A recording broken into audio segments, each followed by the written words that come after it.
Bonjour à tous. Alors, nous allons commencer un nouveau chapitre. Donc, nous allons nous centrer sur l'ADN dans ce chapitre. Alors, nous avons déjà vu que il y a une certaine ressemblance entre les êtres vivants et nous avons déjà vu qu'un indice qui nous montre cette ressemblance est notamment le fait que euh, les éléments qui constituent les cellules de notre corps sont en fait identiques. Donc, nous avons déjà dit que tous les éléments, pardon, tous les êtres vivants sont constitués de cellules et dans le noyau de ces cellules, on a l'ADN, donc notre matériel génétique qui se trouve. Donc le matériel génétique, l'ADN, est situé dans les cellules et plus précisément dans le noyau des cellules des êtres vivants. Alors nous allons donc analyser en détail la structure ainsi que le rôle principal de l'ADN donc qui se trouve dans le noyau cellulaire. Pour cela, nous allons commencer par analyser une première expérience qui a été réalisée par un scientifique anglais, Frederick Griffith. Alors, c'est un scientifique anglais qui s'appelait Frederick Griffith qui a réalisé cette première expérience. Alors, ce microbiologiste travaillait sur la bactérie qu'on appelle le pneumosoc.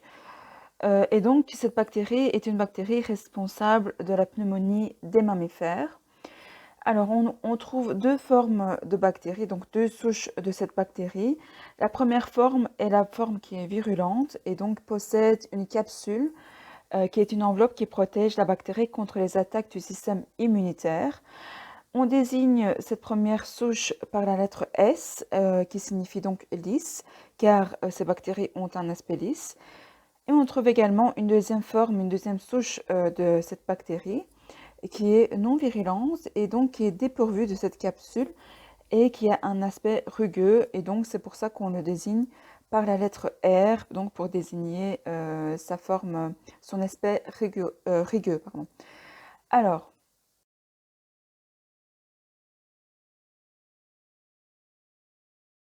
Alors, ce scientifique a donc pris plusieurs souris différents et a injecté donc ces bactéries à ces souris pour voir ce qu'il se passe au niveau donc de la souris. Alors, premièrement, il a injecté des bactéries vivantes de type R, donc non virulentes.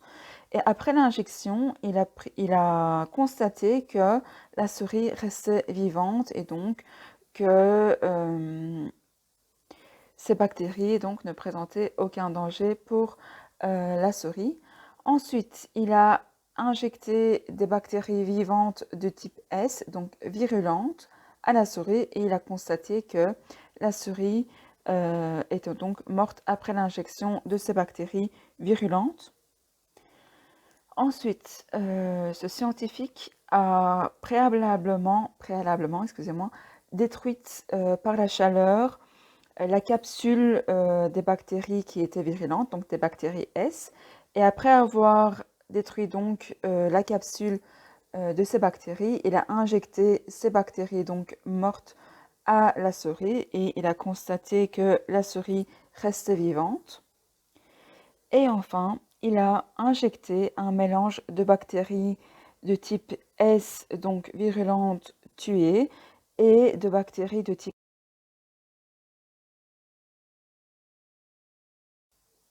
Dans la dernière expérience, alors qu'on s'attendrait normalement à ce que la souris survive, puisque la souche vivante qu'on lui injecte est inoffensive, eh ben, la souris meurt. Et donc cela signifie que quelque chose est passé de la souche morte à la souche vivante, non virulente, qui est devenue virulente.